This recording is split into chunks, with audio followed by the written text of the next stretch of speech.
Nesse Entendi Direito, a gente recebe, com muita honra, a doutora Márcia Umbelindo, que é geriatra e também médica ortomolecular. Isso. Então você trata do futuro Evandro, né? E trata para que as pessoas também envelheçam de uma forma mais saudável. Com mais qualidade de vida, né? E recuperando aquilo que vem a perder.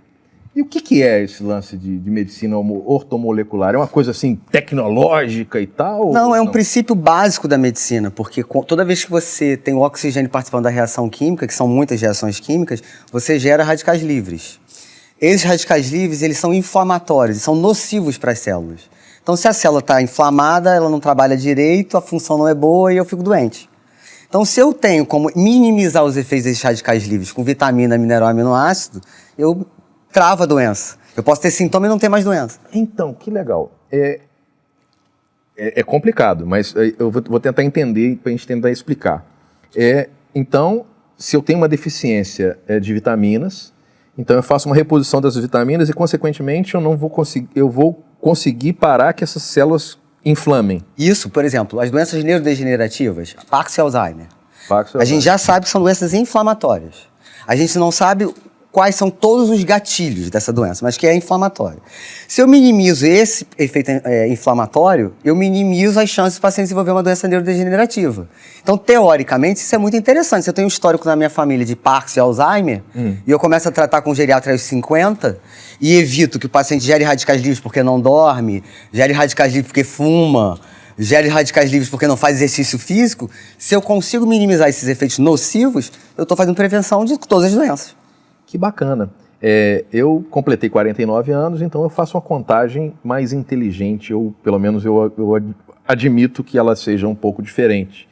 Só diferente de mim, só tem mais um outro país, que é a Coreia do Sul, que agora reverteu, né? Que eles começam a contar a pessoa, ela nasce aos 9 meses. Então, ela com 3 meses de idade, ela completa um ano. Eu não, eu vejo que eu completei um ano, então abri um novo ciclo, é Feliz Ano Novo. Então, eu completei 49 e estou vivendo o meu 50º ano. E tomei por algumas decisões. Algumas ainda não, mas tomei algumas. Uma delas é fazer exercício físico regularmente. Tenho feito regularmente. E tem sentido uma ótima diferença. E fui também a um médico, que também, ele não é ortomolecular, é endocrinologista. Né? Ele me pediu uma batelada de exame. Doutora, quando a gente entrega exame, a gente passa aperto.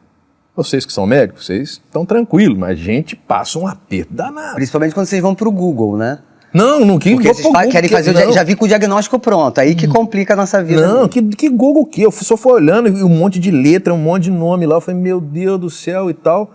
E para qual minha felicidade, né?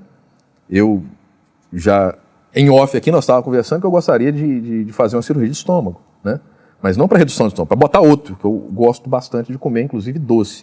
E a gente fica morrendo de medo, fala, meu Deus do céu, será que vai estar ruim, será que não vai estar? Eu não vou abrir, que eu não entendo nada, tem lá um monte de número lá, esquisito e difícil.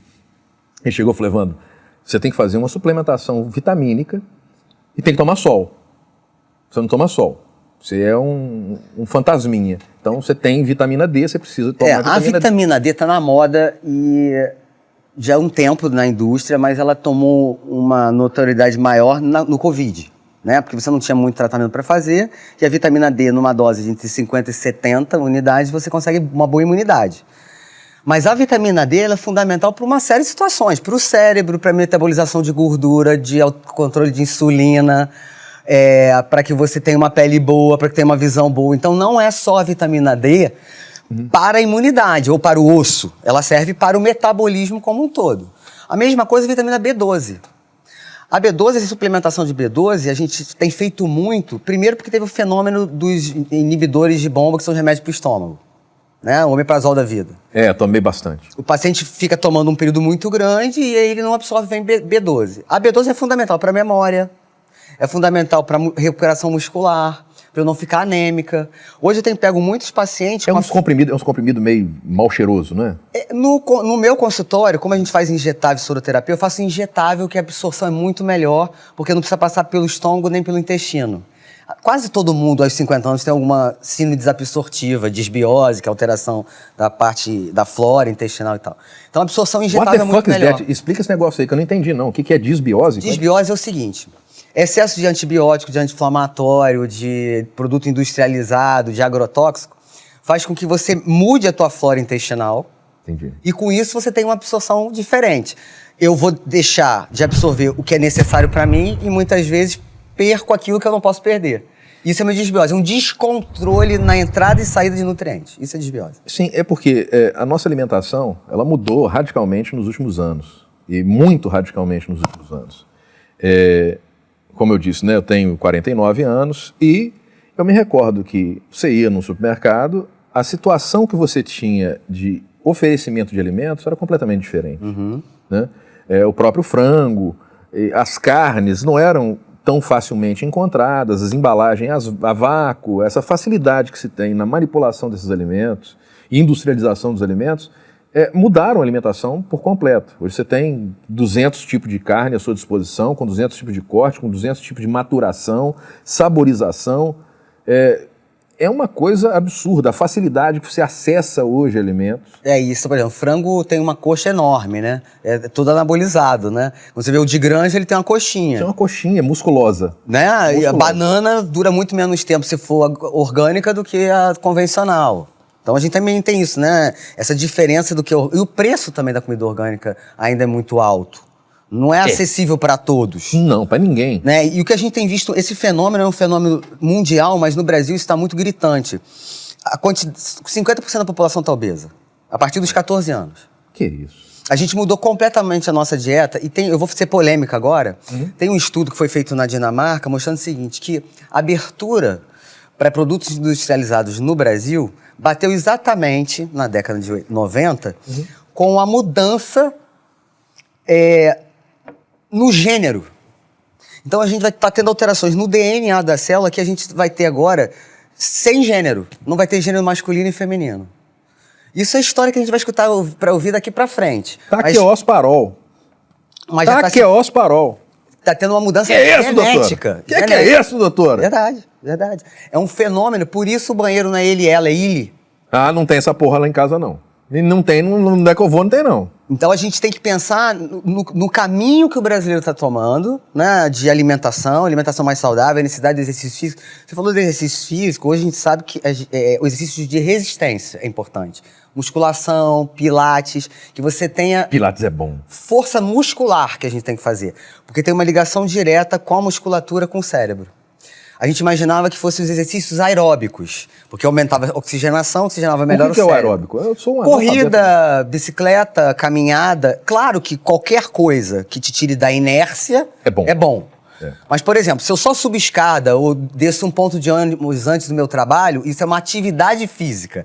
É aquilo que eu executo o movimento sem ter uma rotina do exercício e mudando a qualidade do meu exercício. Isso é uma atividade física. E condicionando o seu corpo. O corpo. Mas eu tenho o exercício físico, que é o importante. Mais do que a atividade física.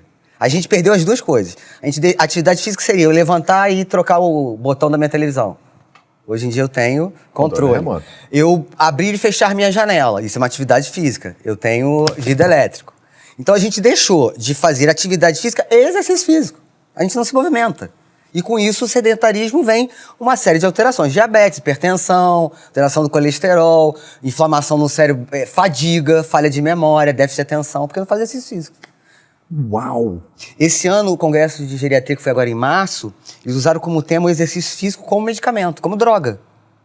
Porque ele libera uma substância chamada icrisina, que é importante para o cérebro, para desinflamar e tal. Como é que chama o trem? Icrisina. Icrisina. Nunca ouvi falar.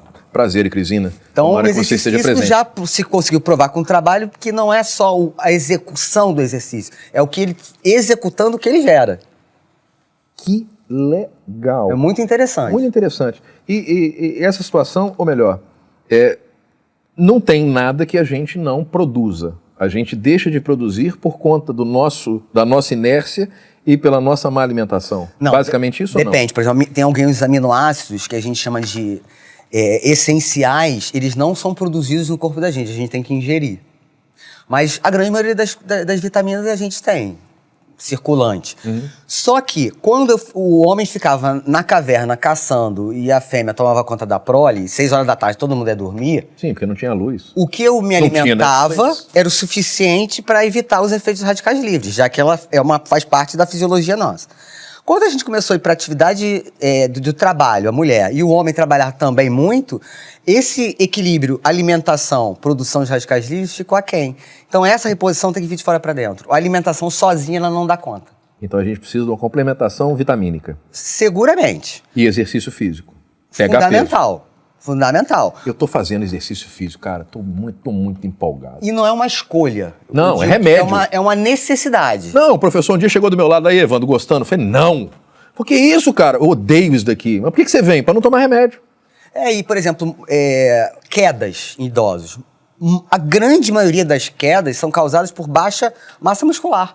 O paciente perde a posição dele de equilíbrio, começa a movimentar o corpo mais para frente, perde o equilíbrio e cai. Então, uma maneira de a gente evitar quedas no futuro é melhorar a massa muscular. E a quebra também, ela tem a recuperação terrivelmente, né? Porque Sim. muitas vezes a calcificação não se faz, né? Isso Porque a gente diz hoje que não tem músculo sem osso e não tem osso sem músculo. Os dois andam juntos. Sim. Por isso a importância da musculação, porque ela também melhora a massa óssea. Olha só, que bacana, cara. E às vezes você evita que o paciente tome remédio, só praticando exercício físico de resistência, quer dizer, mandando uma mensagem pro osso que ele precisa executar mais força, ele fica mais forte. Tem que aguentar mais o Tem que trampo. aguentar mais peso. Tem que aguentar mais o trampo. Então você melhora a formação óssea se você executa exercício físico. E aí não precisa fazer suplementação muitas vezes. Ficar fortão pra caramba. A senhora depois vai me dar umas dicas aí do que eu vou fazer pra tomar e pra me ficar legal. Quero ficar velho, chique. Uma coisa que é meio polêmica também é a reposição, a modulação de testosterona no homem, por exemplo. Então hoje a gente não pode fazer o suprafisiológico. Então a gente tem que dizer que a gente modula e não repõe. What the fuck is that? O que é o suprafisiológico? O suprafisiológico é muito acima do normal. Então vamos lá. Uma testosterona de homem aos 50 anos seria 700, ideal. Se eu quiser jogar para 1.500, eu estou fazendo muito acima do meu fisiológico. Aí é para o paciente que vai executar competição de fisiculturismo, é a mulher que vai para o fitness. Essa é uma situação. A outra é eu repor aquilo que eu estou em déficit. Você teria que ter 700, tem 350, você já tem déficit de ereção, por exemplo. Eu tenho que tomar 350. Exatamente. E eu estou numa boa. Exatamente. Então eu só estou repondo aquilo que está em déficit. E a partir de quantos anos tem essa caída? Olha, a gente está tendo... Não é a caída no pintinho do Evandro, não. É a caída do nível de testosterona, por favor.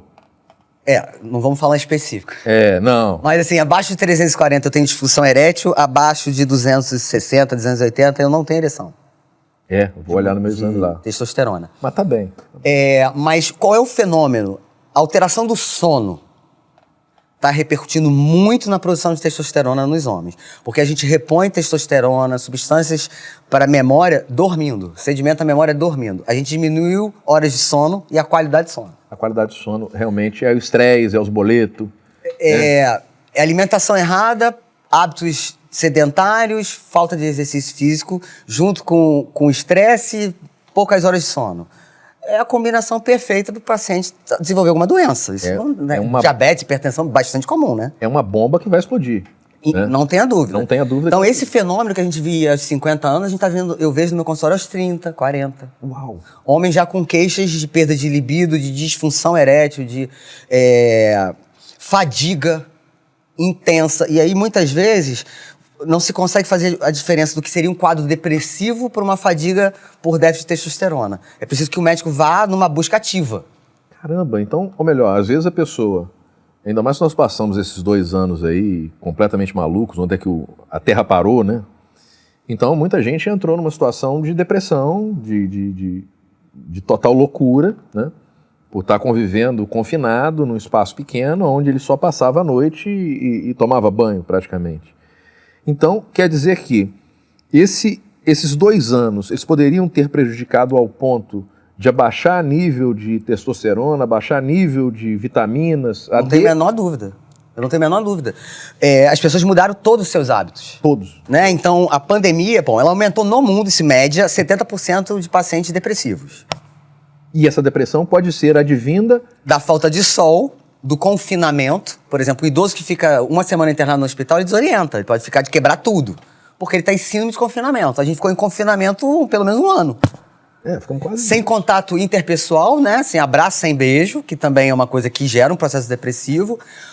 Aumentou muito o hábito de bebida alcoólica, ingesta de bebida alcoólica, e as pessoas não perderam esse hábito. Adquirido na pandemia e se mantém até agora. Que tá bastante difícil a gente tirar dos pacientes. o álcool noturno. E isso faz o paciente, num certo momento, achar que está com sono, porque fica mais sonolento, mas é um sono de péssima qualidade. É um sono muito artificial. Muito artificial. Muito artificial. Aumentou muito a ingesta de medicamentos indutores de sono. Os Rivotril da vida. Zolpidem da vida. Rivotril é ansiolítico. Mas também, tem muita gente viciada, vício mesmo, desse tipo de mau hábito. De medicamentos.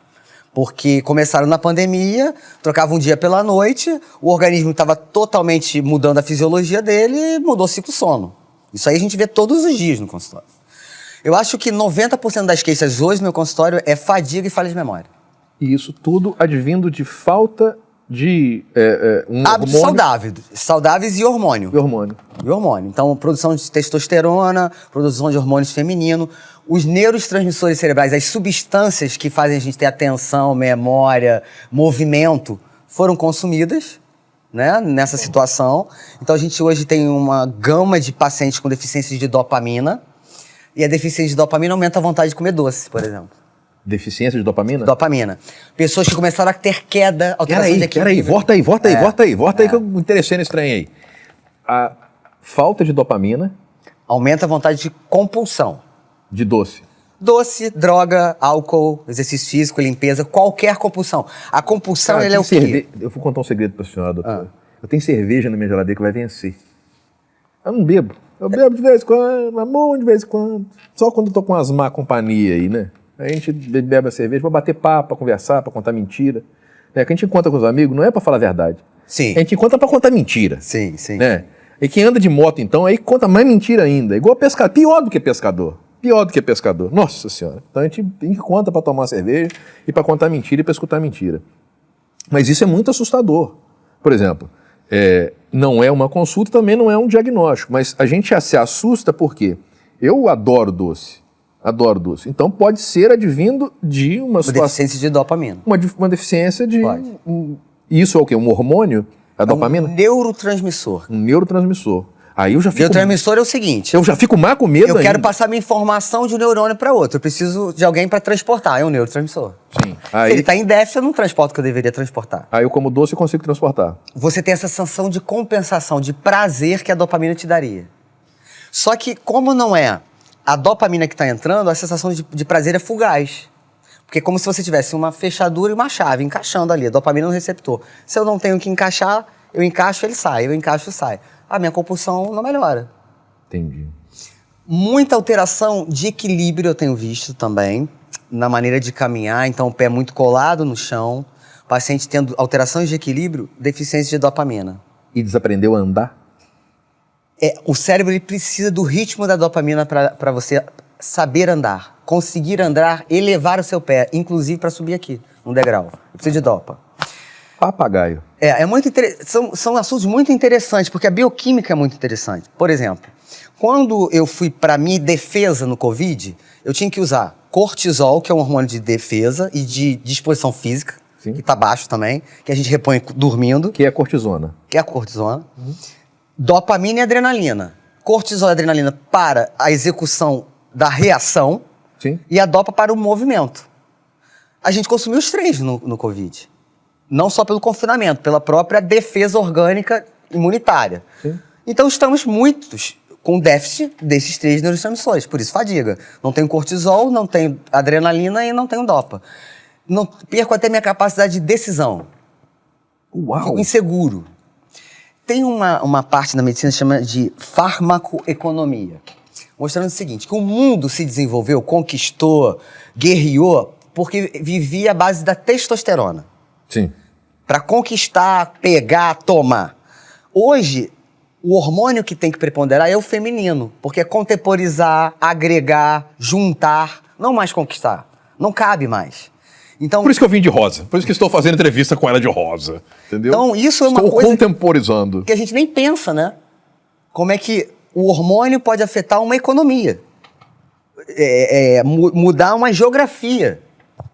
Que legal. É muito interessante. Eu tenho a visão histórica de guerra, que inclusive fez um bate-papo aqui também com o professor Alexandre Gonçalves, que a gente falou sobre o Dia Internacional de Conflitos Armados, a gente trata disso, eu também fui instrutor disso na Universidade da Força Aérea, onde deu instrução de direito internacional em conflitos armados. E realmente, inclusive os símbolos militares, eles são muito masculinizados pela testosterona, né? Quanto mais divisas você tem, que são os falos, né? Que é o cara tem 3 falos, ele é o quê? Ele é sargento. Tem 2 falos, ele é o quê? Ele é cabo. Tem 1 falo, ele é um soldado. Então, tem essa situação toda da preponderância de testosterona, de ser uma coisa muito masculina a guerra. Mas que coisa bacana. Agora, a guerra pelo hormônio é uma visão de guerra de mundo extremamente interessante. Eu nunca tinha pensado nisso. É extremamente interessante porque é extremamente impactante. Sim. Né? Porque a gente está vivendo uma situação hoje, no mundo, que você fala, meu Deus, não cabe mais isso.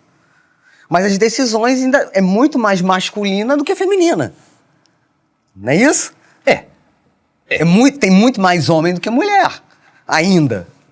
Nas grandes decisões. Sim. É uma questão estatística. Sim. E a gente vai continuar vendo esse tipo de comportamento. Daqui a pouco isso tem que mudar, porque não cabe mais no planeta esse tipo de atitude.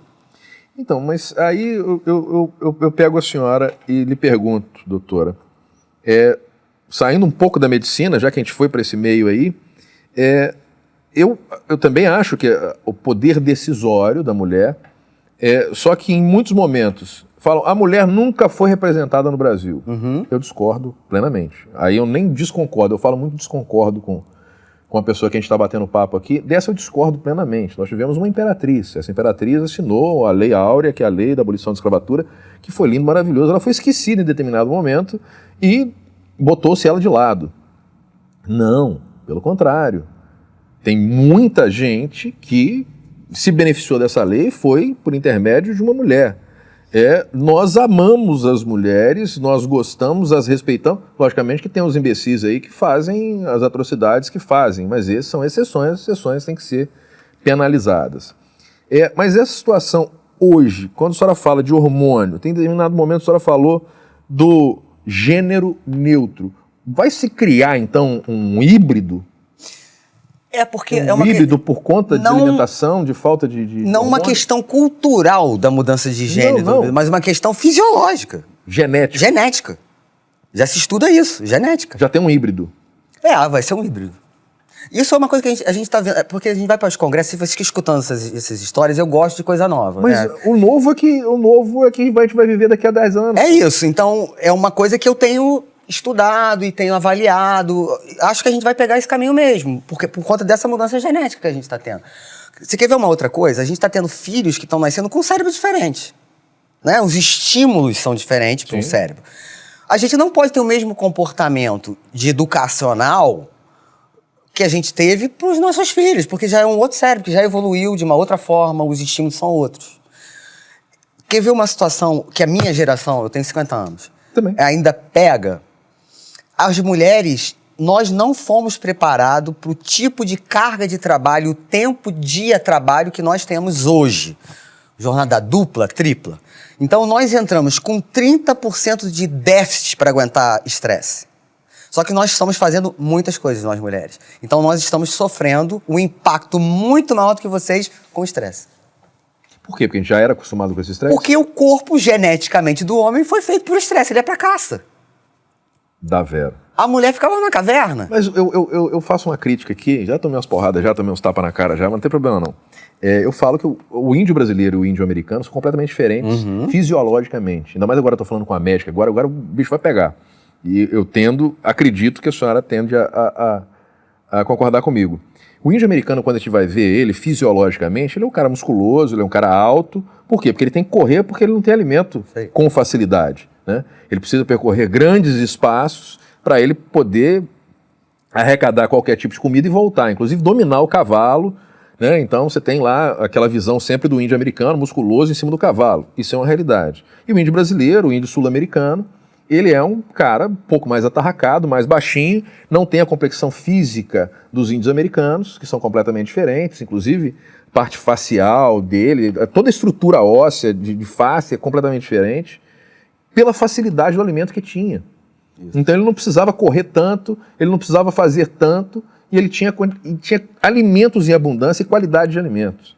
Então, ou melhor, falando isso para fazer um paradigma, a gente pode falar que hoje a gente teve uma evolução da espécie mais rápido e mais célere, e tende a ser mais célere por conta desse estresse que a gente vive, por essa má alimentação que a gente vive. A gente está num pulo evolucional aí. Eu tenho certeza absoluta. Uau! E a gente não sabe qual é o desdobramento disso, Que né? medo. Então, tô com medo. A gente não sabe qual é o desdobramento Tô com disso. medo. Qual é a consequência desses maus hábitos que a gente não está resolvendo? No meu entendimento, a nutrição tinha que ser dada na escola. Né? Quais são os alimentos importantes, o que a gente devia combinar com o que, a gente não sabe se alimentar, que é o básico. Né? Então, se a gente não sabe se alimentar, a gente não sabe fazer o resto. Né? Então, se na escola tem educação física na escola, mas não se leva em consideração a importância do exercício físico. Não. Botaram lá. Mas se a gente... Tá na grade curricular, mas ninguém... Dá 3 voltas em volta do campo, você dá meia... Exato. Já tá bom. Exato, mas, por exemplo, o idoso, você consegue melhorar muito a cognição dele quando você põe exercício físico. Trocar perna, trocar braços, já é suficiente para você estimular áreas do cérebro. Né? Por exemplo, um paciente muito idoso que não consegue para musculação, a fisioterapia pode ajudar o cérebro. Porque vai botar estímulos e desafios para esse paciente Pilates executar. também, né? Também. Eu gosto muito do Pilates, Eu porque também. é a respiração cadenciada. Então você tem que prestar atenção na sua respiração. Você tem que se fixar no que você está fazendo para executar. A sua postura. Respiração, né? É, a postura, você tem que estar certinho e tal, a correção, onde é que está seu pé, onde é que está sua mão, onde é que você faz força, onde é que não faz. Você usa o próprio corpo, não existe excesso de carga. E te dá um condicionamento legal. É isso, a gente não treina equilíbrio, a criança treina equilíbrio, depois não treina mais. É, porque acha que já aprendeu e é vergonhoso fazer. Né? Então, assim, são coisas que a gente passa pela vida e a gente nem presta atenção. Né? De você fazer uma coisa com a mão direita e com a mão esquerda, mesmo não sendo canhoto, sendo destro, porque você está usando os dois lados do cérebro. Eu já faço isso com naturalidade, porque o canhoto é um bicho muito discriminado nesse mundo, entendeu? O canhoto, ele usa os dois lados do cérebro, os dois hemisférios. Nós somos tão discriminados, doutora. Mas não deviam. Só não sabe. Então, mas somos. Somos em tudo. A gente na escola, a gente não tem carteira pra nós. É verdade. A faca, o corte da faca, ela é pro destro, não é pro canhoto. Entendeu? Então, pra gente comer é complicado. E na sua geração, que era a minha, quem era canhoto, a gente botava pra aprender a ser destro, né? Isso gerava uma alteração nesse cérebro brutal. No meu irmão foi. Meu irmão é 10 anos mais velho que eu. Comigo não, deixaram eu ser canhoto. Então foi ótimo. Ótimo. Mas aí fala, pô, tem bullying? Lógico que tem bullying. Lógico que tem bullying. Mas só que na nossa época não chamava bullying. Chamava o esquisitão, o cara que escreve com a mão esquisita. E em muitas vezes eu ficava com vergonha assim, e às vezes estava tão desconfortável que eu ia mesmo com a letra meio ruim, eu ia com a mão direita. E eu acho que é uma coisa que hoje, inclusive, com celulares, WhatsApp... Cara, eu namorei por carta, doutor.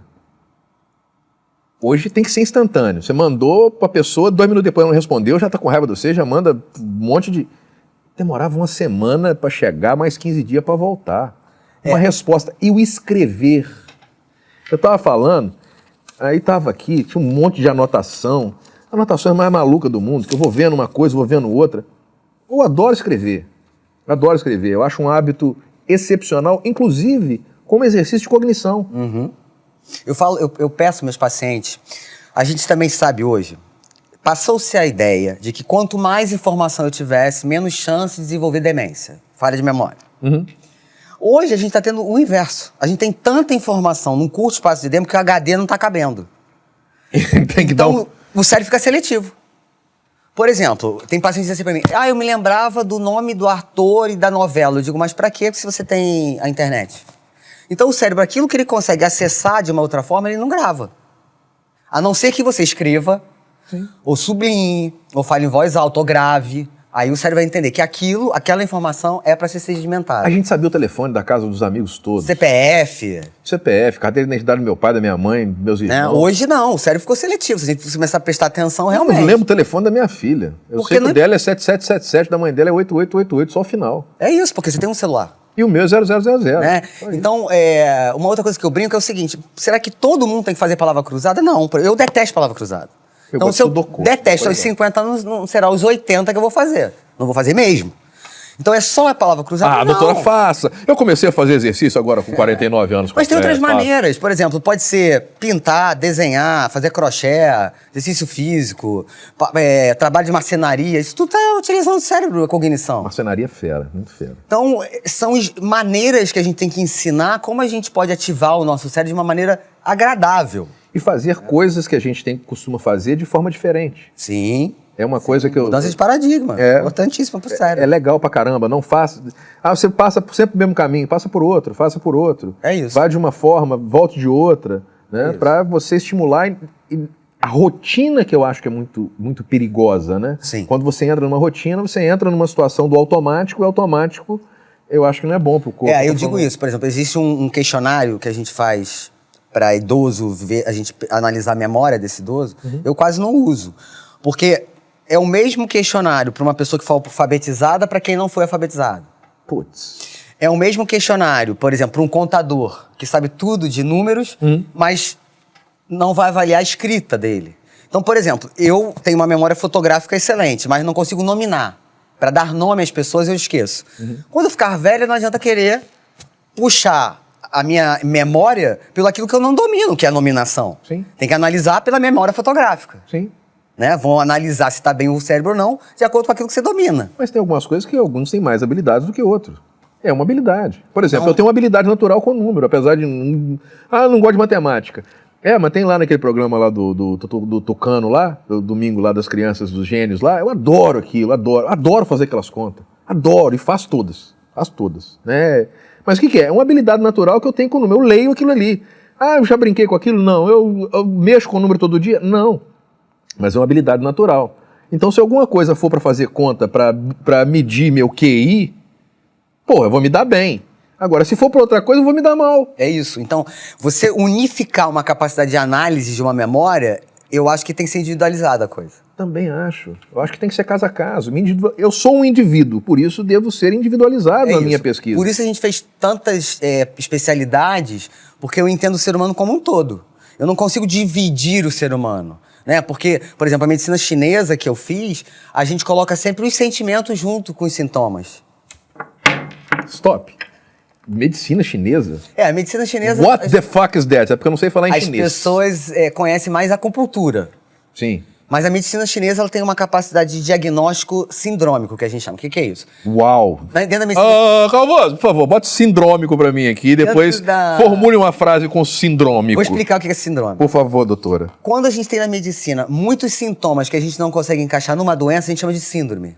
Por exemplo, pneumonia, tosse, falta de ar, febre, pneumonia. Mas se eu tiver uma tonteira e uma dor na minha batata da perna, não pode mais ser de pneumonia. Para a medicina chinesa, pode ter um diagnóstico mesmo. Então tem que encaixar naqueles quadradinhos. Encaixou, beleza. E põe o sentimento junto. De ira, de raiva, sentimento? De tristeza. Quer ver uma coisa? Olha que interessante. Grandes escritores e artistas da década de 30, que morriam de tuberculose, que tinham problemas pulmonares, porque viviam nas noites, morriam de problemas pulmonares. Porque precisavam cultivar aquela tristeza, aquela depressão para escrever bem. Então a medicina chinesa, ela leva em consideração isso. É muito interessante o diagnóstico da medicina chinesa. Putz, gritos sertanejos vão tudo morrer de ser corno. Vão morrer tudo de ser corno, quem só fala e só canta trem de corno. Você sabe que eu, em um certo momento da vida, comecei a escutar música eletrônica, porque eu comecei a pensar assim, bom, se eu vou só pra sertaneja, eu vou só pro pagode e pro samba, vai ter tempo todo de cara que foi corno, que tá com dor de cotovelo, ou que ele tá com problema de relacionamento. Eu vou pra uma coisa que é só ritmo, porque me alegra o cérebro. Né? Mas isso é real, isso que a gente tá falando. A gente tá falando de forma de brincadeira. Não, mas é sério. Mas o cérebro resiste a determinadas informações, né? Sim. Então, se a gente só escuta coisas negativas, nosso cérebro vai se comportar como tal. Sim, a gente assiste um filme, eu choro no filme. Né? Putz, eu chorei em Top Gun, doutora. Então a gente tem que pensar no que a gente tá vendo, no que a gente tá ouvindo também. Eu chorei em Top Gun, cara. Eu chorei pela memória afetiva do momento e tal, ver a motocicleta, eu gosto de motocicleta. Na hora que ele vai lá, tira da capa, eu chorei. A musiquinha, né? Nossa, chorei. Na hora que ele faz aquela... Caramba, ele faz o Cristo lá com eu vou avião. Putz, ratificar o que eu disse te dando um exemplo. A única memória que a gente não perde na demência de Alzheimer, música. A gente não esquece. Ainda Tem bem. uma paciente na última fase de demência de Alzheimer que ela canta todo o hino da França porque ela estudou no franco-brasileiro. Olha que chique. Porque a música leva a gente pro emocional, para a memória afetiva. Que bacana. Olha que interessante. Então eu muitas vezes pego, olha, põe uma música que ela ouvia quando era mais nova, porque às vezes a televisão já não chama atenção, nem as pessoas da casa, mas a música chama. Que bacana. Então é muito interessante como uma coisa da memória afetiva é importante. Por isso que a gente escutava botar música clássica para as plantas e a planta ficava melhor. Do jeito que você está falando, se ele tem um toque desse tão fino, Sim. de sensibilidade, vamos dizer, entre aspas, de alma, ele consegue acessar, então, momentos... E a música são ondas, que o cérebro também pega, né? Sim, frequência. Frequência de onda. Vibração, frequência. Frequência de onda. O cérebro capta. A batida do tambor na escola de samba te dá Uma energia. Uma energia. Uau! É isso. Eu fui na escola de samba como é que chama? Da Vila Isabel. Vila Isabel não, pô. Salgueiro, que fica ali em Vila Isabel, na Maxwell ali. Primeira vez que eu fui. Uau! Na hora que a Furiosa, bum! Bateu, eu falei, meu Deus do céu, o que é isso? Ou melhor, aquelas ondas vibratórias entraram, eu fiquei em euforia. Falei, uau, cara, que coisa fantástica. É isso. O rock and roll, o samba, meio que a música, eu tô falando não a letra, não a melodia, eu tô falando a musicalidade ali, os sons. Os sons são extremamente interessantes, extremamente alegres. O rock and roll te dá aquele negócio de... Da energia. Do energia, eu quero mais, eu vou mais longe, né? E o eletrônico, ele te dá essa sensação de ainda mais poder, mais energia. É isso. Que legal, cara. Então a vida da gente é pautada sobre todos esses pilares. Então a gente tem que conversar sobre tudo, né? Eu vou falar sobre um assunto que eu acho que cabe aqui também. Cabe pra tudo. gente discutir. Cabe tudo. Que é o efeito que a gente tem hoje da população estar envelhecendo e tá vindo uma geração que vive às custas desse idoso. Netos, filhos. Punk. Então o que eu vejo muito no consultório?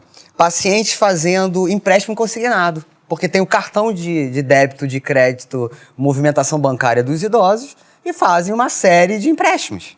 E aí o idoso, quando vai ver, ele não tem dinheiro nenhum para receber. Jesus, Maria José. Então não tem dinheiro para comprar remédio, não tem dinheiro para comprar o básico. Aí tem que entrar na justiça, porque você não pode comprometer 100% da renda, gera uma alteração familiar, brigas entre famílias. Uma outra situação que a gente também tem que levar em consideração é que esse homem, depois do advento do Viagra, né, ele casou de novo. Arrumou uma menininha nova. Arranjou uma mulher mais nova. Esse impacto, a gente tem duas interpretações disso.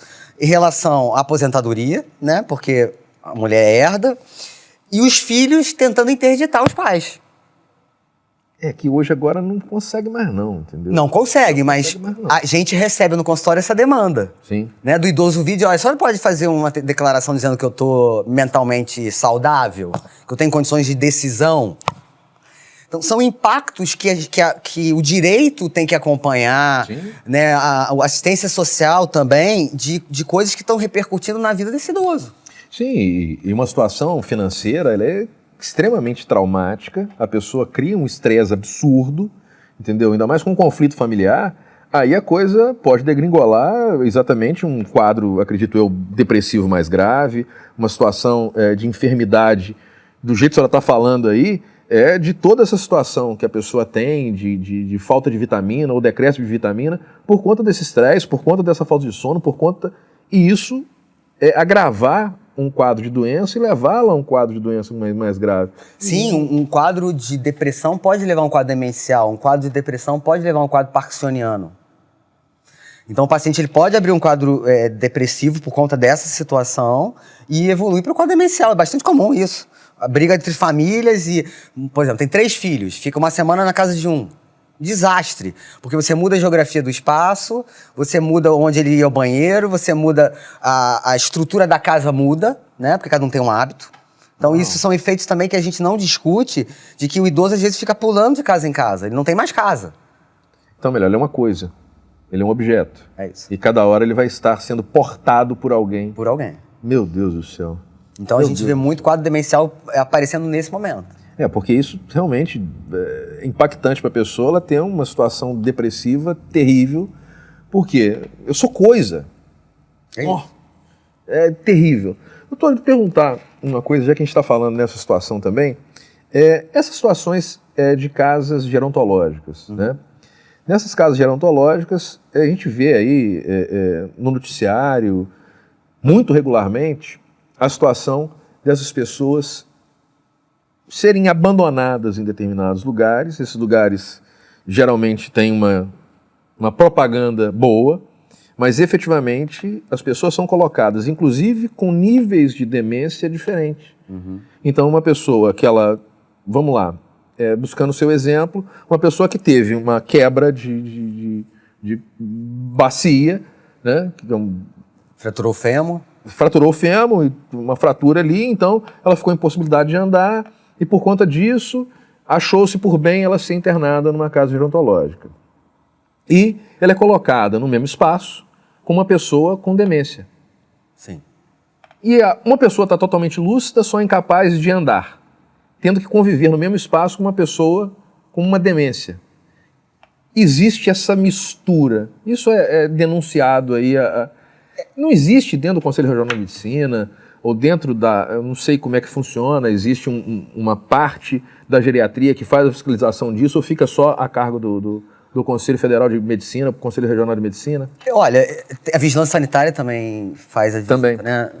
O Ministério Público, só quando a gente denuncia, né? O geriatra, a gente tem aula disso, de assistência social e de judicialização da coisa, porque a gente, quando vê maus tratos e paciente mal cuidado, a gente tem que fazer a denúncia. As casas gerontológicas, a gente tem dois universos aí.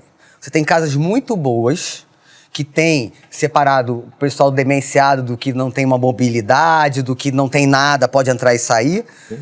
E você tem as casas gerontológicas que tem todo mundo misturado. Essas são, muitas vezes, depósitos de idosos. Meu Deus. Mas tem casas muito boas e que, muitas vezes, o paciente melhora.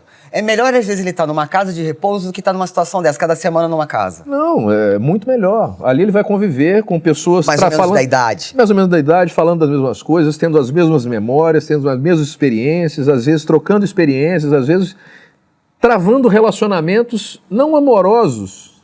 Tem amorosos também. Mas eu não estou falando nem amorosos, mas às vezes aquele de formar um parceiro, um amigo, uma pessoa que você vai conviver com ela há muito tempo e vai trocar experiências com ela.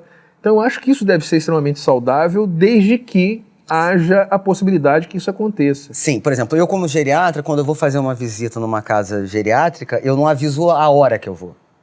Porque aí eu chego sem ninguém estar me esperando. Aí a gente vai ver como é que a casa funciona, se o paciente está bem cuidado, se ele está bem limpo, se ele faz fisioterapia, a gente consegue analisar isso. Mas fiscalização só quando tem denúncia. Mas você pode fazer visitas nas casas de repouso. Tem boas casas de repouso. Assim, às vezes eu digo, olha, é melhor botar numa casa de repouso do que o idoso ficar numa situação dessa. Eu já tive um paciente que ele fez a doação da casa dele em vida e botaram para ele dormir debaixo de uma escada. O dono da casa passou a ser um morador debaixo da escada. Putz grila. Então, uma casa de repouso, uma situação dessa é a melhor dos mundos, né? Essas situações não são raras. São bastante comuns. Vou fazer uma outra pergunta. Existe, por exemplo... Numa farmácia existe necessidade que haja um farmacêutico responsável. Né? Numa casa gerontológica existe necessidade de um médico responsável que assina por aquela casa? Sim. Sim. Existe a necessidade de ter um médico 24 horas nesse local? Existe regulamentação para isso ou não? Não é obrigado a ter médico o tempo todo. Porque os pacientes, quando eles vão ser internados, eles têm que ter um médico de base, por exemplo, um geriatra. Faz a receita, lauda, diz qual é o problema, ou se não tem problema nenhum, que aquele paciente está entrando na casa de repouso com aquele diagnóstico. E aí, se passar mal, normalmente passa uma vez por semana, 2 vezes na semana, depende da casa de repouso, 3 vezes na semana, mas casa de repouso com médico full time, bem difícil. Bem difícil. Mas tem casas de repouso que são administradas e os donos são médicos. Então, eles já estão na casa de repouso. Existe também esse fenômeno. Vamos lá. A senhora que conhece da situação. Quanto custa uma casa dessa boa? Quanto seria? 5, 6 mil reais por mês. 5, 6 mil reais por mês. A gente está falando aí de 3 salários mínimos em mês a 4 salários mínimos. E vão botar os remédios também, né? Porque os remédios... Mais os remédios. Os remédios são por fora. Ou melhor, a gente está falando aí de quase 10 mil reais por mês. Isso aí. Eu tenho uma paciente que o pai e a mãe estão numa casa de repouso, ela gasta 12 mil reais por mês. Sem os remédios. Só a casa de repouso. Uau. Então, você tem que ver como é que é o impacto disso, né? Qual é a aposentadoria... Que eu preciso ter para poder me manutenir enquanto... Numa casa de repouso boa. Né? Uau. E olha só, a pirâmide do Brasil já inverteu. São mais idosos do que criança há muito tempo. Então, isso já é um problema previdenciário, inclusive, porque a nossa Previdência Social, ela já quebrou há muito tempo, ninguém fala, né? Esse governo, inclusive, não vai falar nisso, ele vai deixar passar isso em brancas nuvens, mas a Previdência Social ela já acabou. Ela explodiu e vai vir um rombo da Previdência absurdo, absurdo. Exatamente por essa inversão de pirâmide, aonde é necessário que hajam jovens em situação economicamente ativa para que banque a situação daqueles que estão retirados, então, da atividade laborativa e venham viver de aposentadoria. Isso daí já é um problema sério, é um problema no mundo inteiro. A França está vivendo isso, né? A França está vivendo isso. Baixou lá um ano, deu quebra-quebra, botaram fogo em tudo, quase mataram o Macron lá. Ele teve que fazer de um artifício legislativo para poder tratar do assunto, um gatilho legislativo lá para ele poder aprovar essa lei. E no Brasil, nós caminhamos para uma situação bastante crítica. É lamentável, mas isso aí é uma situação, eu acho, um pouco inevitável. É inevitável porque a gente está durando mais tempo. Né? Se a gente vai analisar se a gente está durando mais tempo com qualidade ou sem qualidade, é uma outra conversa. Mas a gente está durando mais tempo, a expectativa de vida é 90 anos. Imagina-se que em 2050, que é daqui a pouco, 1/3 da população mundial terá Alzheimer. O quê? 1/3 da população mundial. Como é que a gente faz com esse pessoal todo? Quem é que consegue absorver essa massa? Não tem médico para essa estrutura, não tem hospital para essa estrutura, não tem casa de repouso para essa estrutura. Não, é uma pandemia de Alzheimer, acabou com o mundo, velho. Espera aí que eu quero descer. Quando é que é? Então, daqui a 25 anos. Daqui a 25 então, anos vou dar com 75. Se não mudar agora, eu tô nada. Ou é agora, ou a nossa geração mudar agora, ou a gente terá uma evolução péssima, um envelhecimento horrível. Putz, porque grila. É uma doença multifatorial, né? Nossa, eu com essa barba branca, com essa cabeça branca, com 49 anos, com 75, quer tá gatão, doutora. Quer tá Mas bem. Tem condições da gente estar assim? Tem. É atitude. Você tem uma tecnologia, a gente tem uma medicina que avança, porque a medicina não é uma ciência, né? Ela é uma pseudociência. A gente lança a mão de outras ciências e utiliza-se dela, então da física, da química, né? Só que a gente está meio engessado, a gente não está pensando a longo prazo. Longo prazo, 25 anos, não é longo prazo. Não. É uma geração. Sim. Né? A gente não está pensando nisso. Então, o impacto, isso que a gente está fazendo hoje é uma prestação de serviço, no meu entendimento, fundamental. Sim. É por isso que a gente faz essa interdisciplinaridade aqui. A gente está trazendo advogado, a gente está trazendo desembargador, trazendo a senhora como médica, trazendo outras pessoas de outras áreas. Para quê? De segurança pública, para quê? Para a gente tentar fazer a pessoa entender um assunto direito. Ele não fica restrito só a entender direito, mas a entender direito na própria acepção da palavra de entender direito de diversos assuntos, entendeu? Eu acho um assunto extremamente interessante. Uma amiga nossa em comum, né, que está lá no celular, lá, não está nem prestando atenção no que a gente está falando, né? Falou assim, Evandro, olha só, eu falei assim, eu quero, entendeu? Eu quero conversar com ela porque vai ser um bate-papo extremamente interessante. E aproveitando também, nós estamos gravando hoje, dia 21 do 7, e ontem, dia 20 do 7, houve uma decisão, né? E uma decisão bastante controversa, doutor. Eu queria que você me explicasse, inclusive, essa situação. É uma situação que a Anvisa vai e bloqueia, que a partir do dia 20 de setembro não entra mais subprodutos da cannabis. E a cannabis flor, cannabis in natura, não poderiam mais entrar, não poderiam mais ser importados, mesmo com receita. Aqueles médicos ou outros profissionais que podem receitar tratamentos à base de cannabis teriam que fazê-lo e encerrar. O que isso pode impactar? Eu tenho amigos com crianças do espectro autista e alguns com epilepsia que utilizam de um subproduto da cannabis para poder fazer o tratamento. E doenças que a gente... Epilepsias e autismos refratários, ou seja, a epilepsia que não responde às medicações convencionais. O refratário é isso. É isso. Então eu tenho as medicações convencionais e esse meu paciente não melhora. Ele lança a mão da cannabis e ele melhora. O que a gente faz com esse paciente? Que já está em uso e precisa dessa medicação. Então, caramba! No meio do momento que a gente começou a utilizar, começou a ver os efeitos e começamos a estudar com os pacientes sobre os endocannabinoides. E aí travam isso, atrapalha a ciência e vai prejudicar muitíssimo o tratamento de pacientes. Eu tenho pacientes meus com Parkinson, com Alzheimer, que usam canabidiol. O canabidiol, ele é um subproduto da cannabis. Da cannabis. Você tem canabidiol, canabigerol e THC. São os 3 princípios ativos mais comuns. Mas você tem outros receptores que estavam sendo pesquisados, né? B1, B2, porque a gente tem receptor endocannabinoide no corpo inteiro. Então serviria, menos no tronco cerebral, serviria para sono, para dor, para ganho de massa muscular, para problemas cardíacos, para imunidade, para o cérebro. Putz, grilo, que vai ter de maconheiro feliz hoje, hein? Nossa Senhora. Mas assim... É para uso. Uma coisa, outra coisa. A gente fala de uso recreativo. Aí depois de um certo tempo pediram pra gente não usar mais esse nome de recreativo, porque isso não é recreação. Então a gente fala que é maconha medicinal, cannabis medicinal. A gente usa cannabis, fica mais bonitinho do que falar sobre a maconha. Mas, por exemplo, nos Estados Unidos existem grandes empresas que inclusive fazem propagandas enormes. Eu adoro assistir corrida de NASCAR e o meu piloto, que eu adoro ele, que é o Kyle Busch, ele corria pelo MM até o ano passado. O carro dele era patrocinado pela MM, ele trocou de equipe, agora ele é patrocinado, a equipe dele é patrocinada por uma empresa que faz a venda de produtos à base da cannabis. E houve até uma discussão para outros países, como é que entraria isso, uma propaganda dessa e tal. Eu falei, gente... Uma coisa não tem nada a ver com a outra. Não existe... Para o tratamento medicinal é uma coisa. Você está fazendo a cocaína. Ela não tem subprodutos dela que vão tirar a xilocaína, entendeu? Todas essas azinas aí, tudo vem. Os opioides, né? Os opioides. A maior pandemia de vício nos Estados Unidos hoje é com opioide. Com opioide.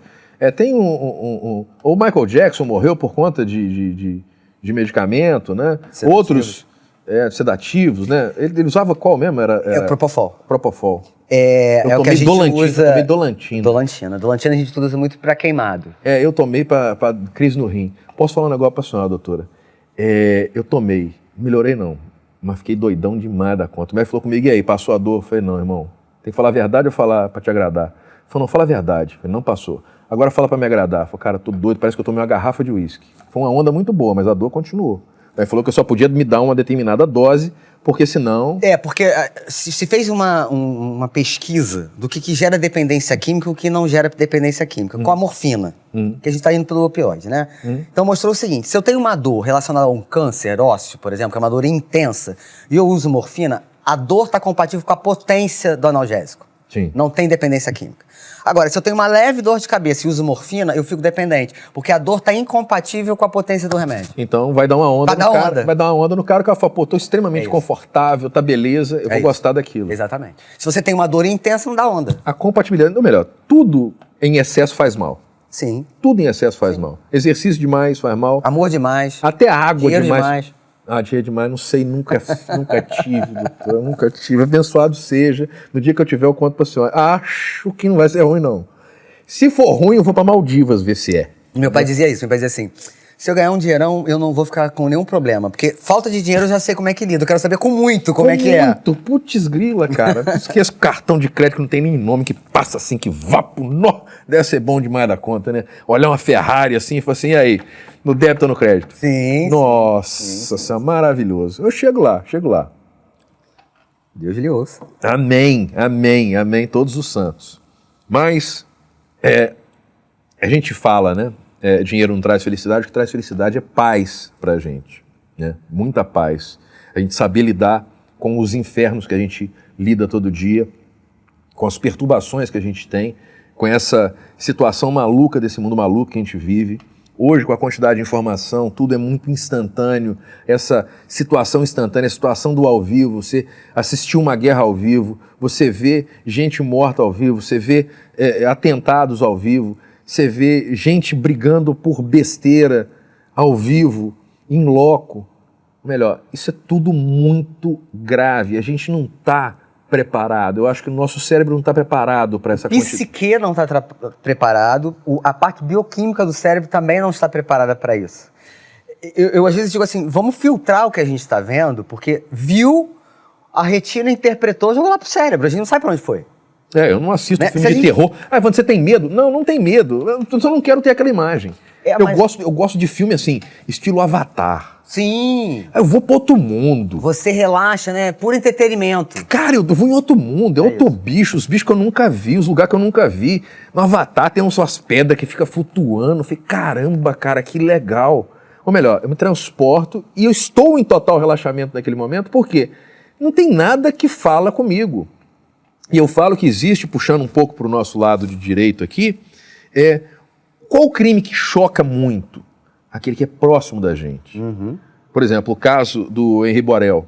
O Leniel tá para vir aí, tá? Já convoquei o Leniel tá para vir aí. Esses dias a gente vai bater uma conversa com ele, bate-papo top de linha com o Leniel Borel, pai do Henri Borel. Ou melhor, por que aquele crime dele chocou?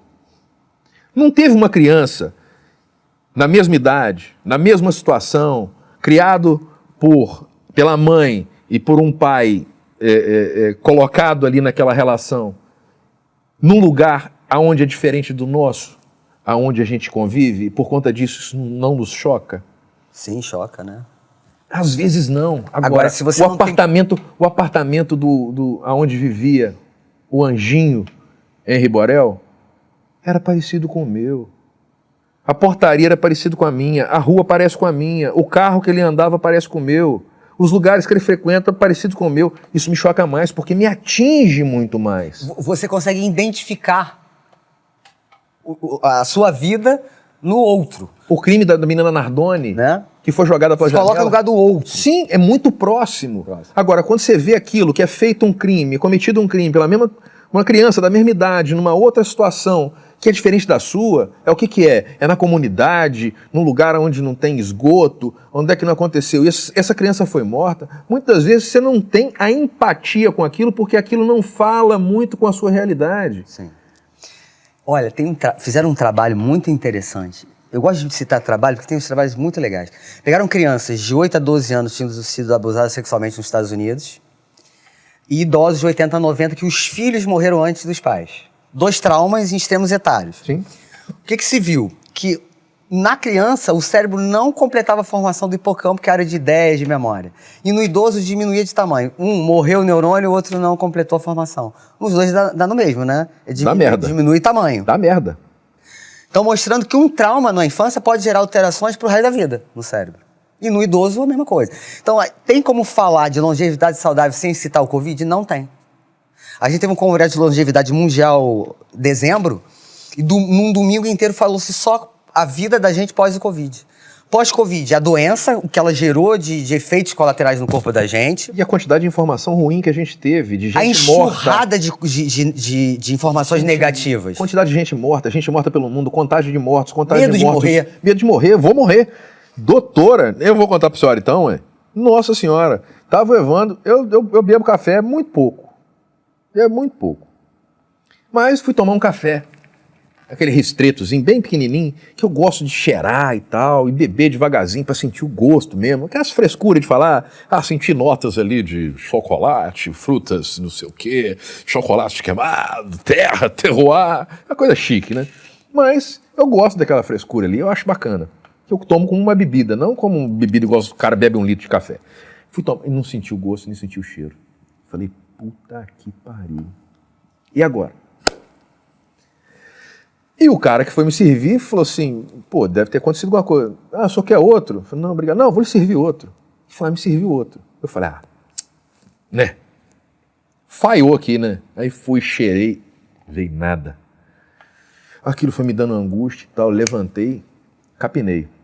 Cheguei em casa, vou procurar medicamento, vou procurar isso e tal.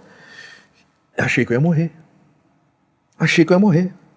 Eu falei, isso foi num sábado, uma sexta para um sábado. No sábado de manhã, liguei para uma médica, amiga minha, liguei para ela, falei, doutora, eu tô passando mal, eu tô sem ar, eu tô com falta de ar, eu tô morrendo, eu acho que eu vou morrer, eu tô pegando Covid, eu não sinto mais cheiro, não sinto mais gosto. Ela, para, Evandro, para. O que foi? Uma pessoa que está com falta de ar não consegue falar uma frase com tantas palavras, igual você falou em tão pouco tempo, você não está com nada, você está em pânico. Você tem algum calmante na sua casa? Tem, já te receitei um calmante? Falei, já, sim, senhora. Então, em que? Em gotas? Então, quantas gotas você já tomou? Já foi 3. 3 não é para você, Evandro. Foi 3 resolve. Então, toma 4 e vai dormir. Entendeu? Porque você está em pânico total. É a única coisa que paralisa o ser humano é o medo. Sim. Né? Eu tive um paciente pós-Covid, que ele chegou no meu consultório na cadeira de roda com um balão de oxigênio, 2 filhos, um segurando, outro na cadeira de roda. Botei o coxímetro, saturação normal, eu não achava que ele estava com falta de ar. Bom, tô morrendo de falta de ar. Eu botei em todos os dedos, doutor. Aí teve um dedo que deu 98%. Eu falei assim, tá bom. Então tinha gente que ficava vendo saturação o dia inteiro, né? E aí esse paciente, o que eu fiz? Eu comecei a conversar muito com ele, diretamente com ele me respondendo tudo. Sei lá, meia hora depois eu falei, tá vendo como o senhor não tá com falta de ar? Ele falou assim, não tô. Eu falei, não tá. O senhor tá sem oxigênio. E tá falando comigo? Tá falando comigo há meia hora. O que ele tava era com síndrome do pânico. Porque ele tinha sido internado com Covid, qualquer coisa que ele sentisse a falta de ar, ele achava que tá pior de novo. Então teve essa coisa do medo que foi instaurado e que a gente tá carregando ele até agora.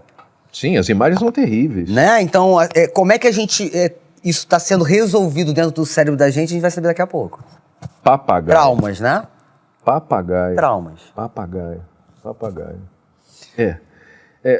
A situação de saúde mental, eu acho que deve ser o grande problema, e esse dado que a senhora nos trouxe aí sobre a doença do Alzheimer, essa quantidade que eu não quero nem repetir, e quero que Deus nos proteja disso. Eu também.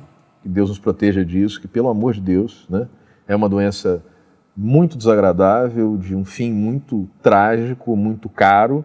E que a gente não tem um tratamento eficaz. E não tem estrutura. Né? A doença, ela estabiliza, depois ela vai, mesmo você medicando, ela vai mudando de fase, de platôs. E ela não estabiliza. E outra coisa, ela é extremamente cara e o Estado não tem estrutura para te sustentar. É isso, a gente tem... Bom, o FDA aceitou tem uns 2 anos uma substância, mas que o Brasil não aceitou, porque teve muito efeito colateral no mundo, mas pelo menos há 15, 20 anos a gente não tem uma droga nova. Meu Deus. Aí a gente imagina o seguinte, vamos esperar que daqui a 25 a gente tenha alguma coisa nova. Daqui a uma geração a gente vai pegar um remédio de 3 gerações para trás. Para trás, exatamente. Porque a gente não sabe, existe uma deposição de uma proteína chamada beta-amiloide, que é a mesma do diabético. Tá? Então, beta-amiloide. Então a gente já chegou à conclusão, porque o diabético é muito inflamado, se tem a mesma proteína, é uma doença inflamatória também. Mas o que gatilha, o que faz depositar, a gente não sabe. No dia que a gente souber, a gente consegue tratar de maneira efetiva. Mas para isso a gente precisa de pesquisa.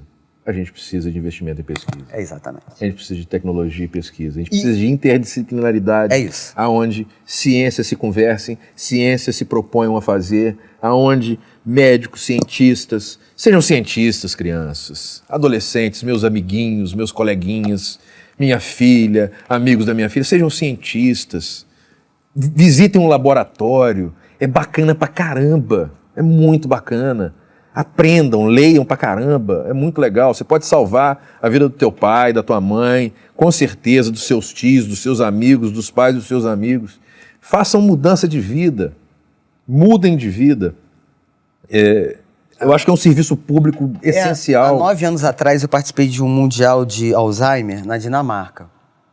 E foi muito interessante, porque foi logo quando descobriram alguns marcadores para a gente saber com antecedência genético se você tem tendência ou não ao Alzheimer. O que seriam marcadores? Marcadores é quando você faz um teste genético e no DNA mostra que você tem tantos % de chance de desenvolver Alzheimer, já que seu pai, você já tem esses exames. Tem esses exames já? Quer fazer não. Essa foi a minha atitude. Quando eles lançaram esses exames, há 9 anos atrás, eu estava com uns amigos, eram uns 7 brasileiros, e aí eu fui catando as minhas coisas. Ué, você vai aonde? Eu falei, eu beber no calçadão da Dinamarca. Ué, por quê? Eu falei, você quer saber que vai ter Alzheimer sem tratamento? Eu não quero.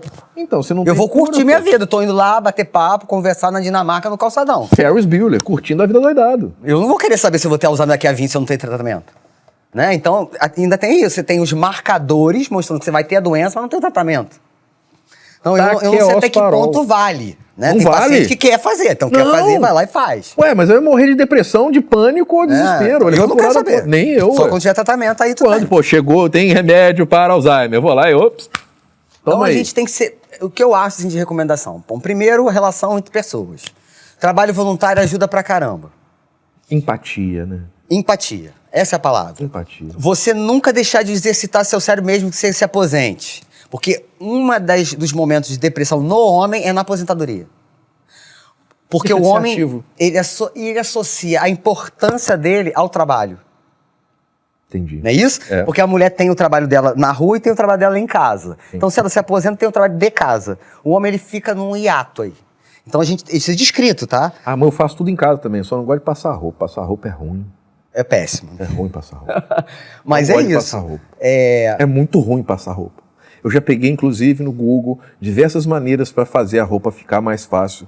A última que eu achei foi uma marca de amaciante, que se eu botar muito me dá soninho. Mentira, que a roupa fica muito fofinha.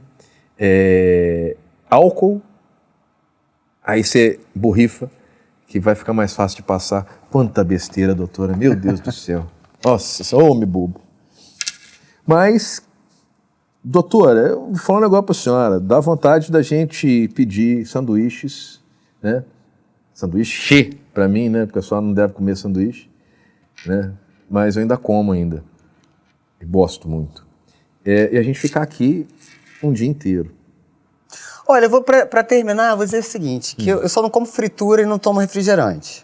Eu bebo no final de semana, eu tenho uma vida normal. Eu não bebo, mas pratico exercício físico, tento dormir o máximo que eu posso e ser feliz. Eu acho que é a fórmula que a gente tem. Ser feliz. E aí, pra gente brincar nisso daí, eu vou falar. É um outro conceito muito deturpado, o ser feliz. As pessoas não sabem o que é ser feliz. E nessa busca de felicidade, eles acham que momentos de euforia, eles são os ápices, eles devem manter um momento de euforia como o normal. E o normal é normal. O normal é muito mais coisas negativas do que positivas, muito mais não do que sim. Então, né? mas... Basta a gente interpretar os momentos felizes, porque são momentos. Sim. Né? E levar em consideração e avaliar que esses momentos são importantes. Sim. Né? Senão a gente substitui esse momento por outras coisas. Aí vai a droga, aí vai o excesso do álcool, aí vai o excesso do sexo, aí vai o excesso de gastar no cartão de crédito, a compulsão por jogo. É essa que é a situação. Então, a normalidade, a gente tem que aprender a viver na normalidade. É isso. E a normalidade o que é? É termos picos de euforia e termos vales de tristeza. Não é porque você está triste que você está em depressão. Sim, não, é momento. Verdade. É momento. Tem toda a razão. É momento. É cíclico. E são momentos que são extremamente engrandecedores para a criação e formação de uma pessoa. Sim, e a tendência hoje, a gente não quer deixar ninguém triste, ninguém sofrendo. E aí, às vezes, uma excessiva utilização de antidepressivo. Hoje foi uma paciente que, hoje foi enterro da irmã. E aí ela, não, porque eu tô muito triste. Falei, mas tem que viver o luto. O luto. Eu não necessário. Eu não vou dar antidepressivo. Você vai vivenciar o seu luto. Eu perdi pai e marido na pandemia. Eu não enlouqueci. Eu vivenciei meu luto. Mas o luto é necessário. É fundamental. É fundamental. Você tem que aprender a perder. Né? Então, se a gente faz uma medicação que deixa de você ter sentimentos, ou de alegria ou de tristeza, tem alguma coisa errada. Não, eu perdi meu pai, caramba, arrancaram um pedaço do meu braço. Só que eu não podia viver sem braço. Vambora. É isso. Vamos dar aula, vamos fazer mestrado, vamos estudar e tal. Vou honrar ele cada dia. Ah, ele tá morto? Não, ele tá vivo aqui, ó. É isso. Tá vivo aqui. A medicina fala hoje em espiritualidade também, que é um negócio muito interessante. Porque não tem a ver com religião. Sim, sim. Tem a ver com alma. Sim. Que a gente também está falando nisso hoje em dia. Porque não dá mais para você segmentar. Então, eu venho de um congresso agora que se chama Brain, que são geriatras, psiquiatras, neurologistas e psicólogos abordando o mesmo tema. Para mostrar que não dá para separar. Não. Cada vez mais a coisa está próxima uma da outra. Para a gente concluir, se a gente vai ficar falando um tempão... Sem problema. Teve uma palestra que foi muito interessante, que é o seguinte, que pode ser que daqui a um tempo a gente entenda que uma parte da depressão está relacionada ao sistema de recompensa. Ou seja, eu posso ter um limiar para me satisfazer e ser feliz muito grande. Outros, às vezes, o limiar é menor. Então esse vai ser mais feliz do que o outro que precisa de muita caminhada para ser feliz. E é fácil de enxergar isso. Às vezes as pessoas que têm muita expectativa naquilo que podem fazer, com a capacidade que é aquilo que tem, e ele é extremamente ansioso, por quê? Porque ele não consegue atingir o sucesso com a capacidade que ele possa ter. E a outra pessoa, ele fala, pô, eu não consigo chegar até lá mesmo, então, pô, 50 metros para mim tá ótimo, eu já fiz minha caminhada e estou satisfeito, enquanto o cara fala, pô, tem que correr minha maratona abaixo de 2h30, porque senão eu não vou ser um cara realizado. Então ele vai sofrer sempre. É isso. Então, a medicina, ela já viu a bioquímica, mas ela já está pensando agora, não foi? Uau! Foi. É, Galvoso? Acorda aí, cara. Mas é perfeito. Talvez o problema esteja no limiar de recompensa, o quanto você precisa para se sentir feliz. Isso é uma análise que a gente tá levando em consideração hoje. Bacana. Que vai ter trabalho aí terminando falando sobre isso. Que aí é uma mudança de paradigma total. Total. Se eu quiser levantar mais polêmica, agora tem se pesquisado muito as drogas psicodélicas. Papagaio. Para trauma.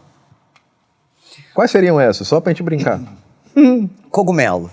É o mais estudado. E LSD é porque foi assim, o Kennedy teve uma passeata na época da Guerra do Vietnã e foi suspenso a comercialização e o estudo sobre LSD, e esse médico americano pegou e está estudando e tem usado com pacientes com trauma que não responde às outras medicações. Tem até uma série que fala a situação da intervenção do FBI nessa área, que trata muito, muito realisticamente a situação do LSD nos Estados Unidos. Porque o que a gente está vendo? Que chega um certo momento que as drogas que a gente tem não estão sendo eficazes.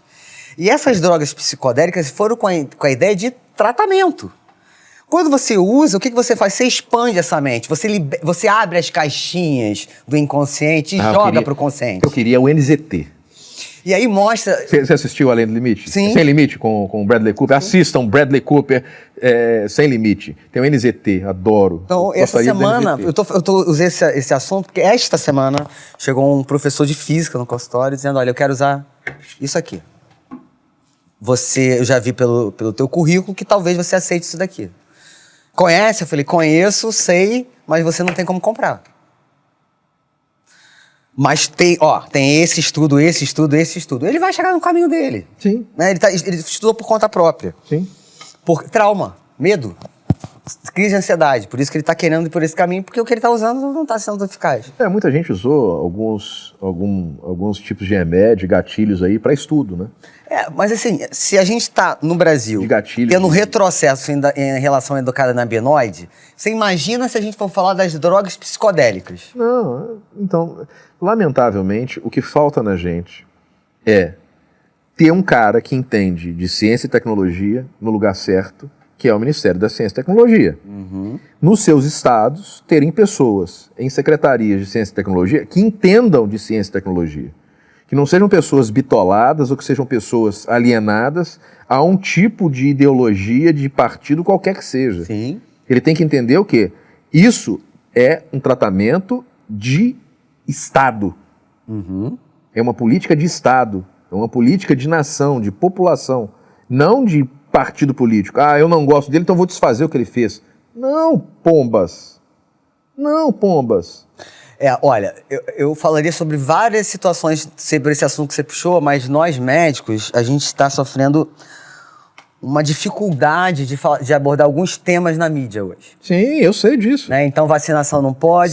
Sabemos disso, né? Covid não pode. Não pode. Né? A gente não pode um montão de coisa.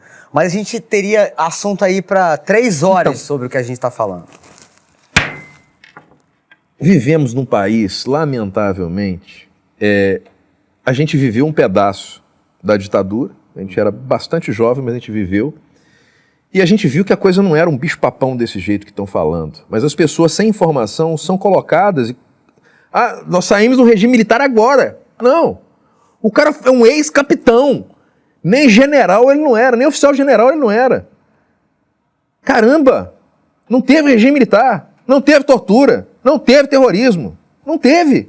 A gente tinha até a capacidade de decidir se queria tratar ou não, né? Sim. COVID. Porque é uma decisão pessoal, né? Sim. Hoje a gente não tem essa possibilidade. Mas a gente quero viajar, eu tenho que ter, mas whatever. Vamos falar desse trem não, senão acaba caindo nossa entrevista.